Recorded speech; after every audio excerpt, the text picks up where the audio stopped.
Bonjour à toutes et tous. Bonjour Lionel Grotto. Bonjour Aurélien Joanneau. Vous êtes directeur général de Choose Paris Region, agence de promotion et d'attractivité internationale de la région Île-de-France. J'ai plusieurs sujets à aborder avec vous, mais tout d'abord, quel est le bilan des investissements internationaux en Île-de-France pour l'année 2019? Alors, la région a obtenu d'excellents résultats en 2019, puisque c'était 415 investissements directs étrangers, qui représentent presque 10 000 emplois à 3 ans. Pour comparer avec le trend qu'il peut y avoir sur les années passées, ça représente un bond en nombre d'emplois de 51% en fait, par rapport à 2018. Résultat qui confirme le positionnement de la région comme première puissance économique européenne. Et les très bons résultats obtenus tout au long de l'année 2019, à la fois dans les classements et dans les enquêtes internationales, avec aussi peut-être à noter la forte attractivité de la région pour les investissements internationaux dans le contexte du Brexit, puisque le Royaume-Uni est le deuxième pays investisseur. Nombre d'emplois générés a augmenté de 72% par rapport à 2018. Donc d'excellents chiffres. Par le passé, les États-Unis étaient généralement le pays le plus pourvoyeur en matière d'investissement, et c'est toujours le cas pour cette année 2019. Oui, alors absolument, les États-Unis restent un grand partenaire pour l'Europe de manière générale et pour la région Île-de-France en particulier. Premier pourvoyeur effectivement d'investissements internationaux. Ça représente 2700 emplois, 29% des emplois totaux quand même, ce dont on ne se rend pas toujours compte à ce point. Progression là aussi de 47% par rapport à l'an dernier. Et puis une progression des emplois par projet qui est extrêmement forte, puisqu'on passe de 20 à 28. Effectivement, ces résultats qui confirment aussi la bonne perception des investisseurs américains sur la France, qu'on retrouve aussi dans la 20e édition du baromètre AmCham Bain, qui a été dévoilé en février et qui effectivement montre le poids fort des États-Unis. Après, au-delà des États-Unis, j'ai déjà parlé des investisseurs britanniques, Oui. et puis le top 5 des pays investisseurs complété par l'Allemagne, l'Italie et le Canada. Lionel, avec la crise sanitaire qui est apparue en mars dernier, est-ce que vous attendez un effondrement de ces investissements? Est-ce que vous avez déjà les premiers chiffres pour les 6 premiers mois de l'année 2020? Alors, c'est vrai qu'en ce moment, on se bat tous un petit peu avec la donnée, assez compliqué d'avoir de la donnée fiable.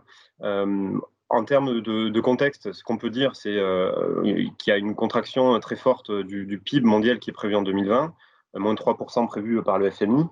Au niveau de la zone euro, c'est des prévisions encore plus fortes, puisqu'on est entre disons, 8 et 12% de récession selon les estimations. Et la CNUSED, qui estime que les investissements internationaux pourraient être impactés à hauteur de 30 à 40% en 2020-2021. Donc nous, sans vouloir être forcément les économistes qui donnons la réalité, on s'attend effectivement à une baisse forte des investissements étrangers. Après, ce sur quoi on peut témoigner, c'est qu'aujourd'hui, on continue d'accompagner 65 projets stratégiques d'entreprises internationales qui représentent la création à terme de plus de 12 000 emplois. Donc ça, c'est sans compter tous les projets de taille un peu moins importante.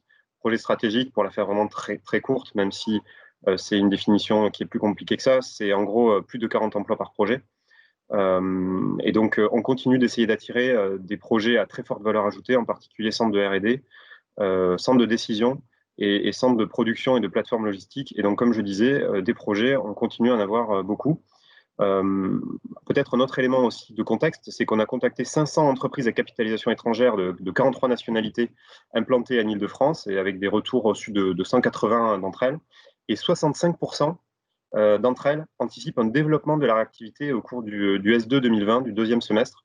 Et donc, on voit que en termes de perspective, si tout ne va pas être simple à la rentrée, loin de là, en tout cas, un certain nombre d'entreprises continuent à voir les choses de manière positive et sont prêtes à réinvestir ou à poursuivre leur croissance. Très bien. Et malgré le contexte, quels sont les atouts que vous pouvez pointer sur la région pour séduire les investisseurs, et à défaut, quels points sont encore à améliorer pour tendre à avoir encore plus d'investisseurs internationaux sur la région Île-de-France? Euh, L'Île-de-France continue à être une région très compétitive en termes de coûts comparé à d'autres grandes régions métropolitaines, avec une vraie diversité économique, avec un accès surtout à de nombreux de nombreuses entreprises, une forte concentration de grands groupes avec lesquels on travaille. On souhaite montrer de plus en plus aussi, c'est peut-être un point faible aujourd'hui, c'est cette notion d'image, l'image que peut avoir la région, parfois vue comme un Paris-Centre très, très cher, peu abordable pour des investisseurs. Et puis, si jamais on s'éloigne, on a un peu peur finalement de la banlieue anxiogène.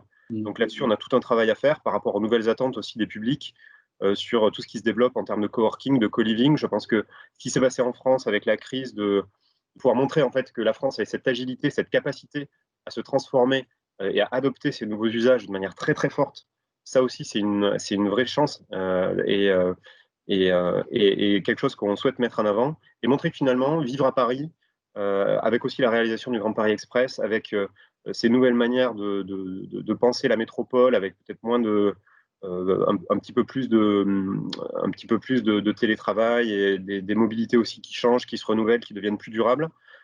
Vivre à Paris veut dire autre chose. Et nous, c'est aussi notre rôle de le montrer. Dernière question, est-ce que vous mettez en place des mesures d'accompagnement pour éviter l'hémorragie auprès de ces investisseurs et de leurs investissements en Île-de-France?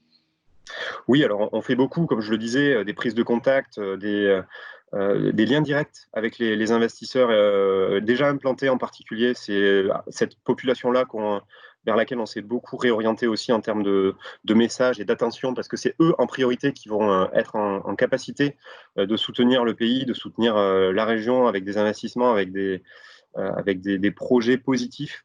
Donc c'est avec eux qu'on travaille en priorité.